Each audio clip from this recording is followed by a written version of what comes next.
صفحه 61. زمین خشمناک. در شب 28 آگوست سال 1883 جزیره کوچک واقع در اقیانوس کبیر و نزدیک کشور اندونزی در جنوب شرقی آسیا به نام کراکاتوا ناگهان منفجر شد. در آن لحظه جزیره آرام مبدل به آتشفشانی خروشان شد که قطعات بزرگ سنگ را تا کیلومترها به هوا پرتاب می کرد. صدای انفجار اولی که طی آن نیمی از جزیره یکباره به زیر آب فرو رفت، در استرالیا، فیلیپین و ژاپن، یعنی هزاران کیلومتر دورتر شنیده شد. آدمی نظیر چنین انفجاری را هرگز در تاریخ به یاد ندارد. امواج عظیمی که در نتیجه این آتشفشان و زلزله همراه آن ایجاد شده بودند، در فاصله چند دقیقه 36,000 نفر را در غرب کشور جاوه هلاک کردند. در 31 ماه می 1970 در ساعت 3:30 بعد از ظهر زمین لرزه شدید در اقیانوس کبیر و نزدیک ساحل کشور پرو در آمریکای جنوبی رخ داد که آن هم در فاصله چند دقیقه حدود 120,000 نفر کشته و زخمی بر جای گذارد. در کشور خود ما نیز در فاصله 50 سال اخیر بارها زمین لرزه هایی که هر کدام چندین هزار نفر کشته داده اند اتفاق افتاده است که آخرین آن شهر طبس را در حاشیه کبیر ویران کرد. آتشفشان و زمین لرزه از جمله واقعه های بسیار ترسناک و ویران کننده هستند که در روی زمین رخ می دهند. این وقایع نشان می دهد که زمین کره‌ای آرام و بدون فعالیت نیست. حلقه آتش. آتشفشان و زلزله در همه جای زمین به طور یک نواخت رخ نمی دهد، بلکه بیشتر آنها در روی دو خط اصلی اتفاق می افتد. یکی از این خطها از دور اقیانوس کبیر عبور می کند که اغلب آن را حلقه آتش می نامند. این حلقه آلاسکا در شمال آمریکا تا کوههای آند در ساحل غربی آمریکای جنوبی، ژاپن، اندونزی و زلاند نو را شامل می شود. خط بزرگ دوم از هیمالیا، ایران، قفقاز و آلپ در اروپا می گذرد و آن را نوار آلپی می نامند. در قدیم برای آتشفشان و زلزله دلایل خرافی زیادی آورده می شد. مثلا ژاپنی ها تصور می کردند که زمین بر دوش عنکبوت بزرگی است و زلزله حاصل حرکات آن عنکبوت است. یا آنکه فیثاغورس ریاضیدان معروف یونانی زمین لرزه را نتیجه جنگ مردگان با هم می شمرد.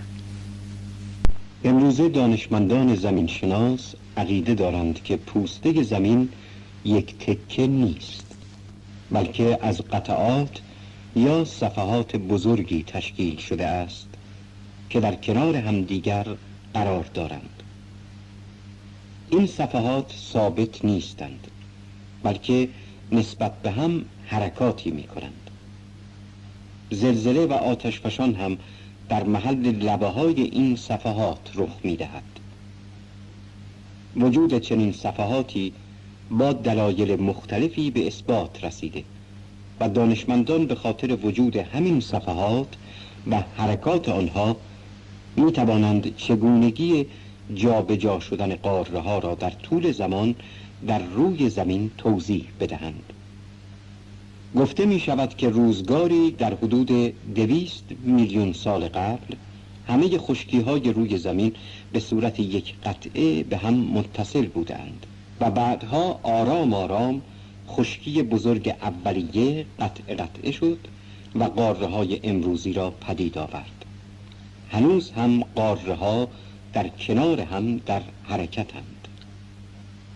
آتشفشان ها امروزه در حدود 450 کوه آتشفشان در روی زمین وجود دارد که گاه و بیگاه به فعالیت می‌پردازند. البته آتشفشان‌هایی مانند دماوند هم وجود دارند که مدت هاست از فعالیت افتاده‌اند. بسیاری از کوه‌های آتشفشان در زیر دریا قرار گرفته‌اند و نوک آنها به شکل جزیره از آب بیرون آمده است. بیشتر جزایر آتشفشانی اقیانوس کبیر از همین نوعند. بعضی از آنها مانند جزایر هاوایی هر چند یک بار به فعالیت در می‌آیند. در روی خشکی نیز آتشفشان‌های همیشه فعال وجود دارد که نمونه‌هایی از آنها را در کشور ایتالیا می‌توان یافت. عمل آتشفشانی زمانی صورت می‌گیرد که سنگ‌های بسیار داغ و مذاب به نام ماگما از داخل زمین راهی به بیرون می‌یابند. در هر آتشفشان همراه مواد مذاب مقداری گاز بخار آب هم وجود دارد که به شکل ابری داغ و سوزان از دهانه کوه خارج می شوند.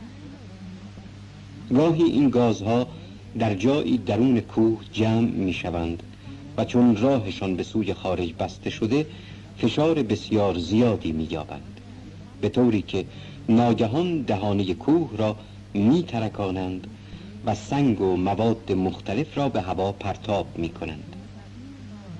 مواد مذابی که از دهانه آتشفشان بیرون می ریزند وقتی با هوا یا آب دریا مواجه شوند سرد شده مبدل به سنگ‌هایی می شوند که آنها را سنگ‌های آتشفشانی می گویند. در اطراف کوه دماوند مقدار زیادی از این نوع سنگ‌ها را می توان یافت.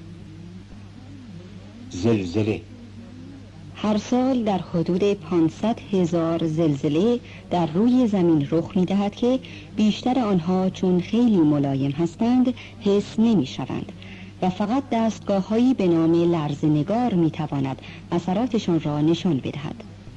اما از این میان در حدود 1,000 زلزله خسارت‌هایی به بار می آورند. بیشتر زلزله ها در جایی رخ می دهند که دو صفحه سازنده پوسته زمین در کنار هم می لغزند. زلزله های روی خشکی ها. به نظر زمینشناسان در بعضی از نقاط بستر دریا دو صفحه که به طرف هم در حرکتند به همدیگر برخورد کردند و چون فشار برای ادامه حرکت به سوی هم همچنان وجود دارد این فشارها اندک اندک جمع می شوند و وقتی سنگ‌های لبه صفحات دیگر نتوانند فشار را تحمل کنند یک باره می شکنند و قسمتی از یک صفحه به زیر صفحه دیگر رانده می شود و در این حال هم لرزشی به نام زلزله پدید می آید. زلزله های جزایر ژاپن بیشتر به این علت رخ می دهند. چنین زلزله های معمولاً شدیدند و خسارت های زیادی را باعث می شوند.